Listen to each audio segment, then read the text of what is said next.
सभी सरकारी स्कूल के जो टीचर हैं टाइमली जो है उनकी ट्रेनिंग होती है। और एक नर्सरी क्लास का जो बच्चा हमारे स्कूल में आता है उसको खेल खेल में किस तरीके से उसको पढ़ाना है, कैसे उसको पढ़ाई से जोड़ना है, कैसे उसको अपने स्कूल में रखना है, एक बिल्कुल माँ बाप की तरह उस बच्चे की वो संभाल करते हैं ताकि वो पहली क्लास में आए तो उसको स्कूल और अध्यापक से डर ना लगे। जबकि प्राइवेट में ऐसा नहीं होता, वो अपना पिटाई भी करेंगे और सारा कुछ करेंगे। दूसरी बात, हमारे यहाँ पिटाई नहीं होती। टीचर से जो है बच्चा अगर 10 बार भी सवाल पूछेगा तो हमारा अध्यापक 11वीं बार भी इतनी हिम्मत रखता है कि वो बच्चे को समझा पाए। तो इसीलिए दूसरी बात तो ये है कि मिड डे मील जो है खाने का, हालांकि मैं आपसे रिक्वेस्ट करूंगी कि जब भी आप बच्चे को स्कूल भेजें तो थोड़ा बहुत खिला के भेजें, बाकी तो हम वहाँ अपने स्कूल में खिला ही लेंगे। दूध की सुविधा भी वहाँ है कि दूध पीने के लिए वहाँ बच्चे को दिया जाता है। क्लासरूम बहुत साफ सुथरे हैं।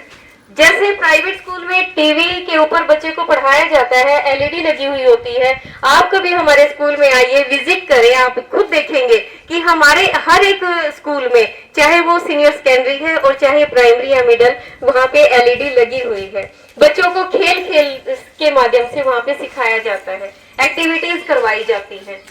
और इसके साथ ही एक बाकी मेरे साथी आपसे बात करेंगे। एक छोटी सी विनती मेरी अपनी माताओं और बहनों से है कि अभी ये 2 महीने हैं, एक ये जो चल रहा है और एक इससे आगे वाला, इन 2 महीनों में आप बच्चों को स्कूल में नियमित रूप से भेजें।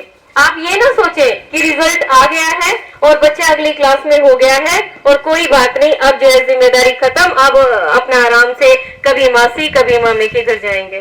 तो रिक्वेस्ट है मेरी कि इससे क्या होता है कि बच्चों की पढ़ाई डिस्टर्ब होती है। आप तो लेके चले जाएंगे, हमारे अध्यापक जो इतनी मेहनत करते हैं वो तो उस बच्चे तक नहीं पहुंच पा रही। उसके बाद फिर 1.5 महीने की छुट्टी हो जाएगी। मान लीजिए 5-6 महीने के बाद जब बच्चा स्कूल जाएगा तो उसको क्या आएगा, वो क्या कर पाएगा, बाकी बच्चों से पीछे रह जाएगा। जब उसको नहीं समझ में आएगा तो वो 1-2 दिन जाएगा, फिर उसको लगेगा नहीं मुझे तो कुछ आता ही नहीं, मैं तो नहीं जा रहा स्कूल में। माताओं से बहनों से बिल्कुल रिक्वेस्ट है, हाथ जोड़ के विनती है कि आप जो है अभी कहीं जाने का प्लान न करें। आप अपने बच्चों को नियमित रूप से स्कूल भेजें ताकि जो भी आपको बच्चों को अभी पढ़ाया जा रहा है वो बच्चे अच्छे से सीख पाए। ये आपकी अपना एक गांव की पहचान है, जैसे थाई मंदिर आपकी पहचान है, तो ये स्कूल भी आपका है। अगर आप इसको चाहते हैं कि ये आने वाले टाइम में हमारे गांव में बना रहे तो ज्यादा से ज्यादा बच्चे इसमें दाखिल करवाएं, तभी तो बचेगा ये। ठीक है ना, सोचना ये बात। आखिर हमारे स्कूल क्यों पीछे है? क्योंकि आप लोगों ने मन बना लिया है भाई सरकारी स्कूल में जो बच्चा जाता है वो गरीबों का है और मेरे पास तो बहुत है, मैं क्यों सरकारी में भेजूं, मैं तो प्राइवेट में भेजूंगा। लेकिन कितना भी तगड़ा बंदा हो, जब बच्चा 10वीं 12वीं कर लेता है तो इसी समाज में वो वापस आएगा। क्या आप वही अपने बच्चे को ये शिक्षा नहीं देना चाहते कि वो दूसरों की भी कदर करे, अपने माँ बाप की भी सेवा करे? और खेलों में भी बहुत आगे जाते हैं बच्चे। और भी कई चीजें हैं जो बचपन से ही बच्चे को तैयारी करवाई जाती है। इसीलिए आप बच्चे को स्कूल भेजते हो, आपको खाने की टेंशन नहीं है। एक दिन आपका बच्चा टिफिन नहीं लेके गया, वो टेंशन नहीं आपको।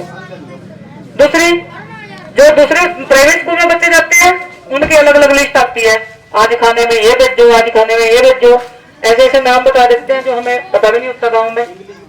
तो हमने अपने बच्चे को भारतीय संस्कृति जो हमारी पीढ़ियों से चली आ रही है वो भी देनी है।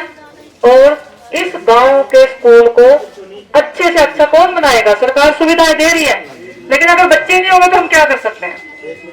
तो आज जो हम आए हैं बड़ी दुखाई में, तो ये इसीलिए ही आया है कि आप लोग समझे भाई अब बच्चे को किताबी कीड़ा ना बनाकर हमने उसके माहौल को भी देखना है और अपने घर परिवार के संस्कारों को भी देखना है। Thank you. धन्यवाद शारदा मैम।